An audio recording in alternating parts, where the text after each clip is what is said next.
Are your JPEG application failing because of the OpenJP2 library DLL?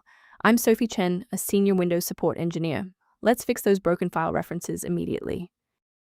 Before the walkthrough for OpenJP2 library, note that a diagnostic resource for reviewing system references is linked below. This is the OpenJP2 library, the OpenJPEG 2000 library core.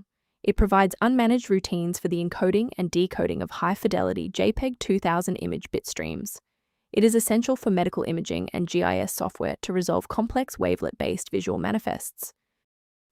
Now that we've covered what the file does, let's jump into our first fix. OpenJP2 is part of the graphics or audio runtime used by many games.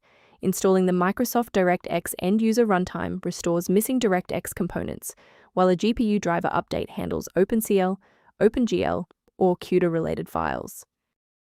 In cases where the official installer remains ineffective, we must escalate to a manual review of your system's active runtime state.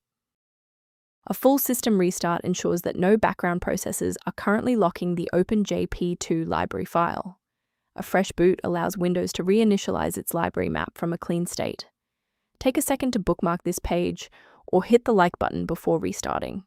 That way, you can easily resume this guide once your system has finished rebooting. Restarting doesn't always catch everything. If you're still having trouble, let's try this next step together. And if you need to pause the video, I'm not going anywhere. Rebooting didn't restore the monitoring tools, so let's run a command to reset the performance indicators. First, open command prompt as admin. Second, you're going to type lodctr/r, then hit enter. Why are we doing this?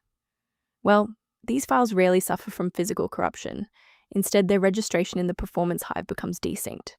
This command purges those stale entries and rebuilds the registry links. To avoid future system conflicts, there is one specific security trap we should discuss. From a cybersecurity perspective, I must warn you never to download files like OpenJP2 library DLL from unofficial repositories, as these are often bundled with malware that can compromise your system's data integrity.